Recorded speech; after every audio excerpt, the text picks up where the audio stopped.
Doctor Yunus মিথ্যাচার করছেন, বলছেন যে দিল্লির সাথে আমাদের সম্পর্ক নাকি খুব ভালো। হয়তো আপনি তখনই ধরিয়ে দিয়েছেন যখন আপনার সামনে মাননীয় বাদ দিয়ে সেনাপ্রধান বলছে ডক্টর ইউনূস, শুধু ডক্টর ইউনূস বলছে। যেমন আমি আপনাকে মাননীয় বলতে পারছি না, ক্ষমা করবেন আমাকে। আমি আপনার যে সম্মান, সে সম্মান দিতে ব্যর্থ হচ্ছি আপনার কাজের কারণে। যে 7.5 মাস চলছে, 7.5 মাসে অন্য সকলের মতো আমিও আশাহত হয়েছি। আমি আশাহত হয়েছি জোনাস সাকির মতো। জোনাস সাকি কিন্তু ইদানিং খুব বলছেন। আমি আশাহত হয়েছি সাইফুল হকের মতো। আমি আশাহত হয়েছি রাস্তার পাশে যে মানুষটি ঘুমান, যার রুটি রুজি জীবন জীবিকার কোনো ভিত্তি তৈরি হয়নি গত 7.5 মাসে, তার মতো করে আশাহত হয়েছি। অর্থাৎ উপরতলা থেকে নিচতলা, সাধারণ মানুষ থেকে শুরু করে অসাধারণ মানুষ, আন্দোলনকারী থেকে শুরু করে আন্দোলনের বিরুদ্ধে যারা ছিল, সকলের মতোই আমি ব্যক্তিগতভাবে আশাহত হয়েছি। আমরা সবাই আশাহত এই পর্যায়ে এসেছি এই কারণে যে বাংলাদেশকে একটা ধারায় নিয়ে যাওয়ার যে চেষ্টা, সেটি গত 53 বছরে কেউ করেনি, এই সময়ও কেউ করছে না। কিন্তু আমরা আশা করেছিলাম যে ডক্টর ইউনূসের মতো মানুষ, তিনি শান্তিতে নোবেল বিজয়ী হয়েছেন, তিনি ক্ষুদ্র ঋণকে প্রতিষ্ঠা করেছেন, তিনি চট্টগ্রাম বিশ্ববিদ্যালয়ের মতো একটা বিশ্ববিদ্যালয়ে শিক্ষকতা করেছেন। আমরা আমজনতা একটা লম্বা সময়ের জন্য কিছুটা হলেও স্বস্তির নিঃশ্বাস ছাড়তে পারবো, কিন্তু আমরা সেই স্বস্তির নিঃশ্বাস ছাড়তে পারিনি। কেননা ডক্টর মোহাম্মদ ইউনূস আমাদেরকে এই গত 7.5 মাসে অর্থনৈতিকভাবে দেউলিয়া করেছেন, সামাজিকভাবে বিভিন্নভাবে ক্ষতিগ্রস্ত করেছেন। আমাদের যেই ভ্রাতৃত্ব বন্ধন, ভাইয়ের প্রতি ভাইয়ের শ্রদ্ধা, সেখানে তিনি ঘুণে ধরার ব্যবস্থা করেছেন। আমাদের মা বোনদের নিরাপত্তা দিতে ব্যর্থ হয়েছেন। দুর্নীতিকে তিনি প্রতিহত করতে পারেননি। টাকা পাচার রোধ করতে ব্যর্থ হয়েছেন। টাকা কিন্তু পাচার হচ্ছে প্রতিদিন। আগে একটা প্রক্রিয়া হতো, এখন আরেকটা প্রক্রিয়া হচ্ছে। হুন্ডির প্রক্রিয়া কিন্তু আরও বেড়েছে। সামগ্রিকভাবে আমরা যখন দেখলাম যে গুতেরেস আসলেন, গুতেরেসকে নিয়ে আবার তিনি বিভিন্ন ধরনের কথা বলছেন। গতকালকে তিনি চিটাগাংয়ের ভাষায় একটা বক্তব্য গুতেরেসকে উদ্দেশ্য করে বলেছেন যে আমরা ভয় পাবো না, ভয়ের কোনো কারণ নাই, তিনি তো এসছেন দূর থেকে, আমরা তো এখানের মানুষ, আমরা কেন ভয় পাবো। এভাবে তিনি চিটাগাংয়ের ল্যাঙ্গুয়েজে স্থানীয় যারা চিটাগাংয়ের এবং রোহিঙ্গা যারা, তাদেরকে তিনি আশাবাদী করছিলেন। তা আমি বলতে চাই, ভয় তো আমাদের মধ্যে আপনি ঢুকিয়ে দিয়েছেন তখনই যখন আপনার বর্ণ পরিবেশ উপদেষ্টা আমাদেরকে সেন্ট মার্টিনে যেতে নিষেধাজ্ঞা দিয়েছে। ভয় তো আপনি তখনই ধরিয়ে দিয়েছেন যখন আপনি বলেছেন ছাত্ররা নতুন দল করুক, আমি তাদেরকে নির্দেশনা দিয়েছি। ভয় তো আপনি তখনই ধরিয়ে দিয়েছেন যখন আপনার সামনে মাননীয় বাদ দিয়ে সেনাপ্রধান বলছে ডক্টর ইউনূস, শুধু ডক্টর ইউনূস বলছে। যেমন আমি আপনাকে মাননীয় বলতে পারছি না, ক্ষমা করবেন আমাকে। কেন ক্ষমা করবেন? কারণ আমি আপনার যে সম্মান, সে সম্মান দিতে ব্যর্থ হচ্ছি আপনার কাজের কারণে। আর গুতেরেসের ওই প্রক্রিয়া যদি কথা বলতে চাই, তাহলে সবার আগে যেটা বলতে হবে সেটা হচ্ছে বাংলাদেশের যেই সার্বভৌমত্ব, সেটি এখন চরম রকমের হুমকির মুখে। তার প্রথম পদক্ষেপ হচ্ছে আমরা গত 8.5 মাসে ভারতের সাথে কোনো মীমাংসায় যেতে পারিনি। গুতেরেস তো অনেক পরের কথা। ভারতের সাথে কোনো সন্ধিতে, কোনো আন্তরিকতায়, ভালোবাসায়, কোনো সিদ্ধান্তে না গিয়ে বরঞ্চ আমরা সেখানে একটা সহিংসতার রাস্তা তৈরি করছি। সেই সাথে আবার ডক্টর ইউনূস মিথ্যাচার করছেন, বলছেন যে দিল্লির সাথে আমাদের সম্পর্ক নাকি খুব ভালো। এই যে খুব ভালো মিথ্যাচার, একদিকে অন্যায়, একদিকে অপরাধ, একদিকে বন্ধু দেশকে কোনোভাবে পাশ কাটিয়ে চলে যাওয়ার চেষ্টা, পাকিস্তান থেকে পণ্য আনা, আবার জাতিসংঘের এই মহাসচিবকে নিয়ে আসা, সামগ্রিকভাবে একটা ধোঁয়াশাই তৈরি করছে।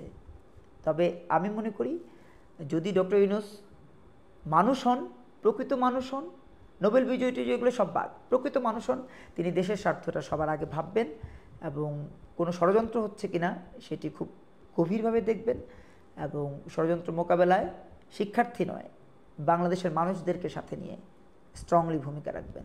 আমি কিন্তু স্পষ্ট করে বলছি, চাইলে আপনারা প্রমাণ দেখতে পারেন, জামাত ইসলামের এমন অনেক প্রক্রিয়া আছে যেই প্রক্রিয়াগুলো অন্য সকল দলের চেয়ে ভিন্ন, সকল দলের চেয়ে ভিন্ন।